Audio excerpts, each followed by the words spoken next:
Hello, it's me, Ricky Lai from the Rick the Lai channel, and today I'm going to be doing something a little bit different. I'm not going to be ranting and rambling in front of a blue screen in a deadpan voice. Today I'm going to be talking to you, confronting the camera with a deadpan voice. If you are the sort of person to watch my channel on the regular, I'm going to assume that you're the sort of person that likes to listen to music for new and unique experiences that make quite the impression on you, stuff that's going to stick with you in the long run, and I love searching for stuff that will do that. I'm always listening to new stuff, and I always do these reviews so I can relay them to you guys, and regardless of whether the album is really popular in the mainstream or a cult favorite or stuff that you may have just not heard of altogether. Now this video will consist of 15 albums that I've listened to this year and I think is worthy of a lot more attention and spotlight, because I think that they are doing something really special, at least in the scope of 2018. So let's start with number 1. Ivy Lab with Death Don't Always Taste Good. 3 former drum and bass producers team up together to create a set of instrumentals that don't actually fall within the drum and bass category, but instead form sort of like a weird collection of wonky, glitchy hip-hop tracks. Really unique beats. You can definitely sense the drum and bass influence. They're just creatively textured, they're minimal, they're very bassy. I like this stuff. It's really unique. I'm giving it a review very soon. I'd like to think of it as Nighttime's answer to Bath's Cerulean.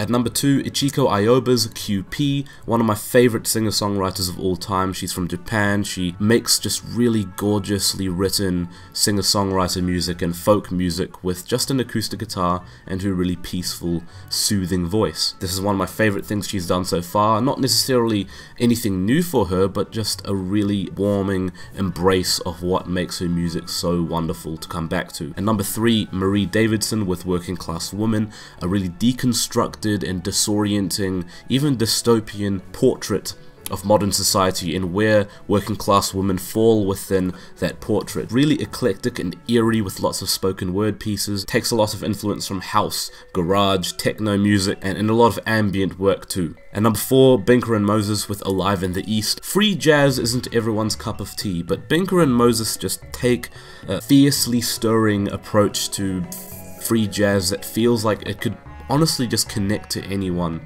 of any musical background. It doesn't seem like it's trying to challenge the listener, but rather invite them into a really enthralling world. But at number 5, if you're looking for something a little more linear and progressive, Lonker See, One Eye Sees Red. I reviewed this earlier in the year.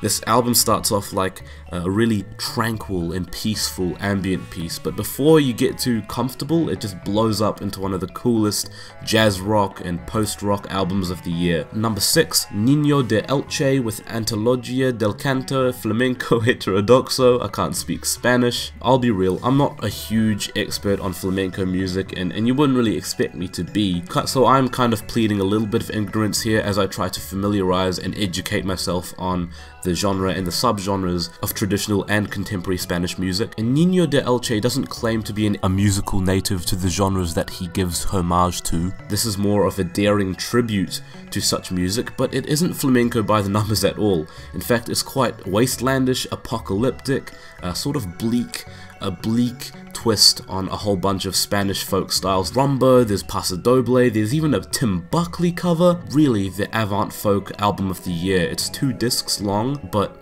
it's so good. This shit is so good. I can't believe this is not getting the attention it deserves. It's so ambitious, but it works in such an eerie and off-putting way. Then Angélique, Kidjo's little tribute to Remain in Light. I reviewed this in a video on the channel.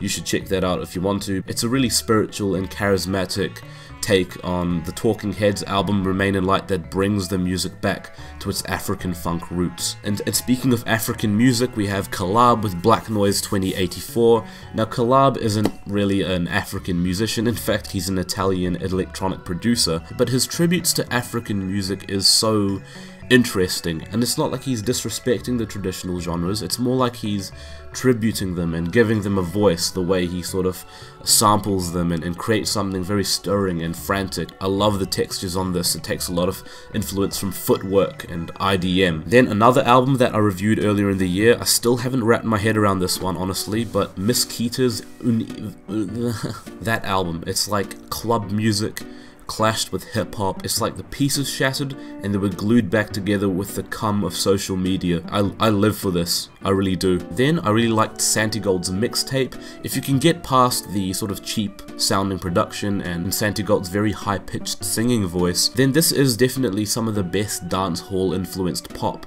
that you'll hear this year. Very catchy, very sweet, and lots of fun. Now Suss's Ghost Box is definitely a runaway favorite for me this year. Not necessarily a big favorite, but one that's definitely unique in the sense that I've never really heard such a good take on ambient country. No American primitivism exists, but not in the sense that it sounds like if Boards of Canada tried their hand at Americana and country. It's so transcendently gorgeous, it's like the perfect soundtrack for a morning walk. Then Nariaki Obukuro, a Japanese singer with lots of heart to his very unique and stirring takes on alternative R&B, and not necessarily the autotune stuff, but this is so beautiful, it's so emotionally just grabbing, just sounds like it was performed right from the heart with such raw emotion, even though it has very clean and modern sounding production. Now I know a lot of people are enjoying the new Current 93 album, and so you should be, because Current 93, the neo-folk group that takes traditional English folk and turns it into a haunting, transcendent, gloomy affair that's very uncomfortable to listen to at times, did a collaboration with the Italian group Zoo, so Zoo 93, Mirror Emperor. That is cranking the terror of a Current 93 album up to like even higher. It's fierce, it's gross, it's nasty, it feels pretty demonic at times. Then Onry Ozzborn with Nervous Hand, one of the most unique abstract hip-hop releases yet. I really thought I should include a hip-hop release here, and this is definitely one that you should check out. I'm liking it a lot, and I'll probably review it soon. Finishing off the list is Alicia Crampton's self-titled, probably a top 5 contender for me this year, where Alicia Crampton channels her indigenous influences, her hometown, her queer identity into a set of instrumentals that sound like a whole bunch of sounds that shouldn't work together, just clashing together and somehow tessellating to create beautiful, affecting, moving, and extremely cool and glitchy rhythms. I definitely elaborated it a lot in my review of it, so check that out if you want to, but as of right now, this is definitely a big contender for my favorite album of the year. And those were 15 albums that I think you should check out. Very underrated stuff. Very underrated. I hope that you picked something up that you might have enjoyed. If not, then oh well, you know. And my shoutouts for this video go out to Optimus Prime, the villager from Minecraft, Caden, the Sound Binge, Future, Not Real Music, Boots Riley, Kimmy Granger, and all of the Heim sisters. Thank you for watching this video, and I'll see you soon.